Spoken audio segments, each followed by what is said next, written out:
আসসালামু আলাইকুম।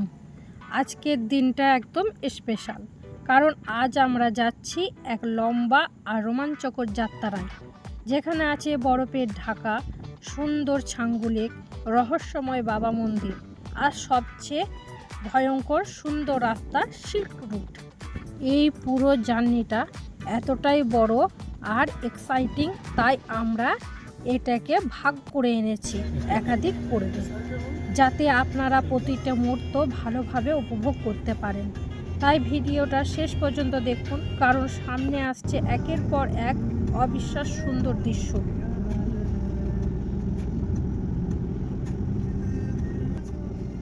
ছাঙ্গু লেকের উদ্দেশ্যে রওনা দেওয়ার পর থেকেই শুরু হয়ে গেল এক অন্যরকম অনুভূতির যাত্রা।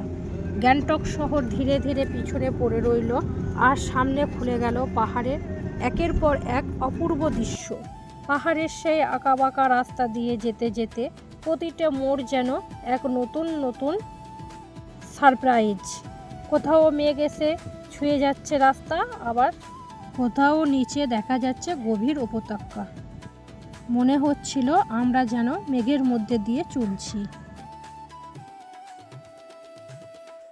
চারিদিকে শুধু পাহাড় আর পাহাড়, সবুজের মাঝে সাদা মেঘের খেলা, শীতল হাওয়া আর এক অদ্ভুত শান্ত পরিবেশ। গাড়ির জানলা দিয়ে বাইরের দিকে তাকিয়ে থাকতে থাকতে সময়টা যেন থেমে গিয়েছিল। যতই আমরা উপরে উঠতে থাকলাম, ততই বদলাতে লাগলো প্রকৃতির রং।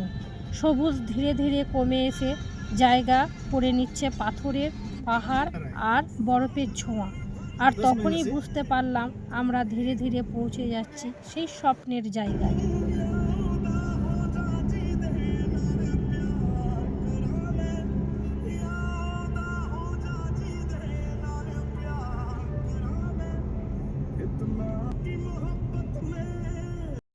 এই পথটা শুধু একটা রাস্তা নয়, এটা একটা অনুভূতি, যেখানে প্রতিটা বাঁকেই লুকিয়ে আছে নতুন সৌন্দর্য। দীর্ঘ সেই পাহাড়ি পথ ধরে এগোতে এগোতে আমরা একটু থামার সিদ্ধান্ত নিলাম। ঠান্ডা হাওয়া, উঁচু পাহাড় আর ক্লান্ত শরীর সব মিলিয়ে তখন একটা ছোট্ট বিরতির দরকার ছিল। রাস্তার ধারে একটা ছোট্ট দোকানে বসে অর্ডার করলাম গরম গরম মোমো। ঠান্ডার মধ্যে ধোঁয়া ওঠা সেই মোমো হাতে নিয়ে প্রথম কামড়টা দিয়েই মনে হলো এই স্বাদটা যেন একদম অন্যরকম। আমাদের এখন মোমো ব্রেক চলছে। চম্পা এখন মোমো খাচ্ছে, এদিকে ওর ভাই আছে, বড় হিরো। নাম বলো দা। ছোট্ট সেই বিরতির পর গরম গরম মোমোর স্বাদ আর কিছুটা বিশ্রাম নিয়ে আমরা আবার রওনা দিলাম আমাদের গন্তব্যের দিকে। গাড়ির ভিতরে সবার মধ্যে একটা অনুভূতি, আর কতটা দূর।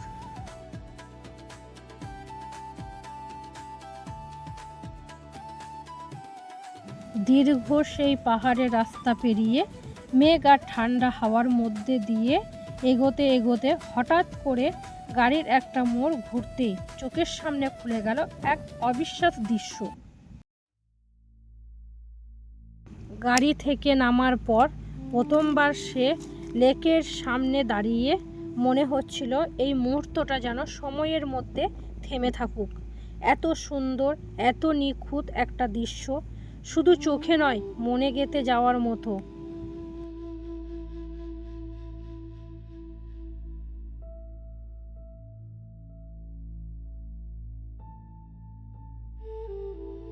সেই সুন্দর ছাঙ্গু লেক, চারিদিকে শুধু বরফ, মাঝখানে শান্ত স্থির জল।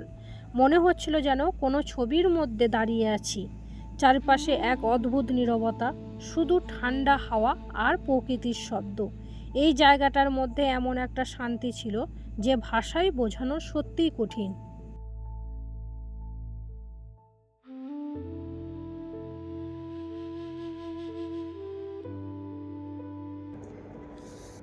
আমরা ছাঙ্গু লেকে এসেছি।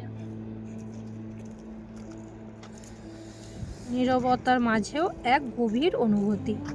এই জায়গাটার মধ্যে একটা অদ্ভুত শান্তি ছিল, যেখানে সময় যেন ধীরে চলে। কেউ কিছু বলছিল না, তবু সবার চোখে একটা অনুভূতি আর একরাশ ভালো লাগা।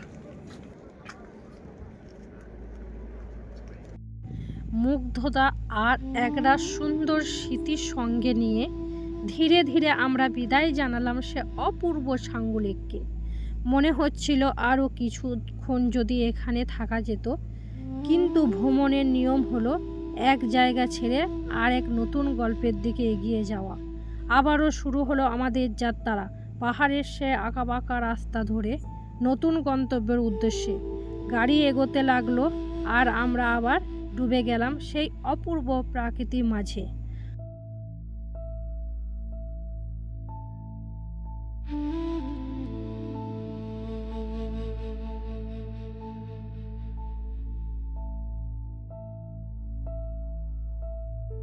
পথে হঠাৎ চোখে পড়ল পাহাড়ের গা বেয়ে নেমে আসা এক সুন্দর জলধারা।